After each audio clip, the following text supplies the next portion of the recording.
भगवान श्री कृष्ण ने सुदामा का पोहा क्यों खाया? दोस्ती, अहंकार और मनोविज्ञान का गहरा रहस्य। क्या आपने कभी सोचा है जिसके पास पूरा ब्रह्मांड हो, उसे मुट्ठी भर सूखा पोहा क्यों मूल्य लगा?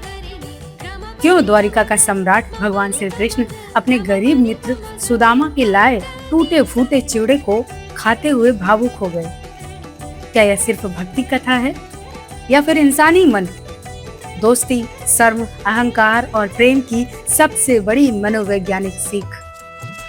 आज हम इस कथा को धार्मिक कहानी नहीं बल्कि मानव मन की गहराई समझेंगे। नमस्कार दोस्तों, स्वागत है आपका हमारे चैनल स्पिरिचुअल कहानियां में।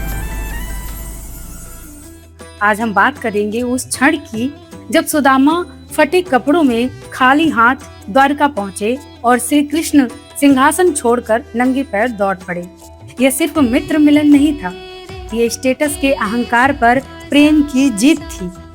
और जब कृष्ण ने सुदामा का पोहा खाया तो वे सिर्फ भोजन नहीं खा रहे थे, वे खा रहे थे सुदामा की शर्म, गरीबी का दर्द, वर्षों की दूरी और मित्र के मन में छिपा संकोच। कल्पना कीजिए, एक तरफ सोने की नगरी, महल, वैभव, सेवक, शाही ठाठ और दूसरी तरफ एक ब्राह्मण, कमजोर शरीर, फटे वस्त्र, नंगे पैर और कपड़े में बंधी थोड़ी सी सूखी पोहा। यही पहला मनोवैज्ञानिक विरोधाभास है। हमारी दुनिया हमें सिखाती है बड़ा गिफ्ट बड़ा प्रेम, महंगी चीज ज्यादा सम्मान, स्टेटस ज्यादा मूल्य। लेकिन श्री कृष्ण का व्यवहार कहता है सच्चे रिश्तों में वस्तु नहीं भावना का वजन होता है। माइक्रो जेस्चर की साइकोलॉजी। मनोविज्ञान में एक सिद्धांत है, micro gesture carry massive emotional data, यानी छोटे कार्यों में गहरे भाव छिपे होते हैं। जैसे किसी का चुपचाप पानी देना, बिना कहे साथ बैठ जाना, पुराना दोस्त अचानक पूछ ले कैसा है। सुदामा का पोहा भी ऐसा ही था। वो सिर्फ चिवड़ा नहीं था, वो था भूखे परिवार के हिस्से से निकाला गया अन्न, पत्नी का विश्वास, मित्र के लिए बचाया गया प्रेम और आत्मसम्मान के साथ दिया गया अंतिम उपहार। गरीबी का सबसे बड़ा दर्द भूख नहीं होता, बल्कि होता है किसी अपने के सामने छोटा महसूस करना। सुदामा यही महसूस कर रहे थे। सोचिए, बचपन का मित्र अब राजा है और मेरे पास देने को कुछ नहीं। यही कारण था कि उन्होंने पोहा छिपा लिया। यह व्यवहार आज भी दिखता है। गरीब दोस्त अमीर दोस्त से मिलने में हिचकता है, बेरोजगार व्यक्ति रिश्तेदारों से बचता है, असफल इंसान सफल मित्रों से दूरी बना लेता है। क्यों? क्योंकि मन कहता है मैं कम हूँ। अब कथा का सबसे शक्तिशाली दृश्य की बात करते हैं। श्री कृष्ण महल में बैठे हैं, उन्हें पता चलता है कि सुदामा आए हैं और वे दौड़ पड़ते हैं नंगे पैर। यह दृश्य सिर्फ भावुक नहीं, क्रांतिकारी है, क्योंकि समाज स्टेटस पर चलता है। बॉस दूरी बनाए रखता है, अमीर अलग बैठता है, प्रसिद्ध व्यक्ति पहुंच से बाहर रहता है। लेकिन श्री कृष्ण क्या करते हैं? वे खुद दूरी मिटाते हैं। ये कहलाता है रैडिकल ह्यूमिलिटी। जब शक्तिशाली व्यक्ति झुकता है तो कमजोर व्यक्ति का डर टूटता है।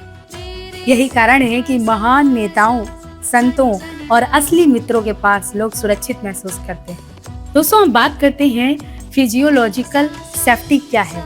जब आपको लगे यहाँ मुझे जज नहीं किया जाएगा, मेरी गरीबी से मेरी कीमत तय नहीं होगी, मैं जैसा हूँ वैसा स्वीकार हूँ, उसे कहते हैं फिजियोलॉजिकल सेफ्टी।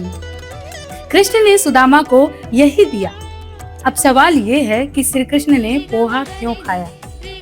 अब सबसे बड़ा प्रश्न ये है कि इतने व्यंजन छोड़कर सूखा पोहा क्यों? उत्तर बहुत गहरा है, क्योंकि जब कोई व्यक्ति शर्म के साथ कुछ देता है तो वह वस्तु नहीं दे रहा होता है, वह अपना दिल दे रहा होता है। अगर श्री कृष्ण मना कर देते तो सुदामा की आत्मा टूट जाती। इसीलिए श्री कृष्ण ने पोहा खाया ताकि सुदामा को महसूस हो तुम्हारा दिया हुआ मेरे लिए अमूल्य है। दोस्तों, अब बात करते हैं वैलिडेशन फिजियोलॉजी की।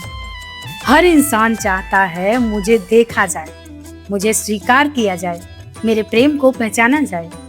श्री कृष्ण ने यही किया। उन्होंने पोहा नहीं खाया, उन्होंने सुदामा के अस्तित्व को स्वीकार किया। अब बात करते हैं मिररिंग इफेक्ट की, दर्द को साझा करना। मनोचिकित्सा में एक सिद्धांत है, healing begins when pain is shared. जब कोई आपके दर्द को महसूस करता है, आप हल्के हो जाते हैं। श्री कृष्ण ने सुदामा का भोजन खाकर कहा, तेरी गरीबी अब सिर्फ तेरी नहीं, मेरी भी है। यही मिररिंग इफेक्ट है। मैं तेरा दर्द देखता हूँ, मैं तेरी शर्म से नहीं भागता, मैं तेरी स्थिति को अपनाता हूँ। और जब कोई ऐसा करता है तो वर्षों का दर्द पिघलने लगता है। अब सवाल ये है आध्यात्मिक अर्थ की, भगवान क्या खाते हैं? धर्म कहता है भगवान भोग नहीं, भाव खाते हैं। इस कथा का अर्थ है ईश्वर को सोना नहीं चाहिए, उन्हें सजावट नहीं चाहिए, उन्हें शुद्ध हृदय चाहिए। क्योंकि पदार्थ सीमित है, भावना अनंत है। सुदामा ने थोड़ा दिया पर संपूर्ण मन से दिया। आज रिश्ते दिखावे में बदल रहे हैं, महंगे gift, social media post, birthday reels, public affection. लेकिन जब संकट आता है तो लोग गायब हो जाते हैं। आज का सच्चा पोहा मोमेंट क्या है? किसी उदास दोस्त के घर जाना, बिना सलाह दिए सुनना, कठिन समय में पैसे नहीं उपस्थिति देना, कह देना मैं हूँ। यही आधुनिक कृष्णत्व है। अब ये सब अपने जीवन में लागू कैसे करें? उपहार का मूल्य नहीं, भावना देखें। किसी ने छोटा दिया है, शायद उसने अपनी क्षमता से बड़ा दिया हो। रिश्तों में स्टेटस हटाइए, दोस्त सीईओ हो या ड्राइवर, सच्चा संबंध बराबरी चाहता है। शर्मीले लोगों को जगह दीजिए। कुछ लोग मदद नहीं मांगते क्योंकि वे टूटे नहीं, संकोची होते हैं। प्रेजेंस पेरेंट्स, हर बार चीजें मत भेजिए, कभी खुद पहुंचिए। आप जरा सोचिए, आपके जीवन का सुदामा कौन है?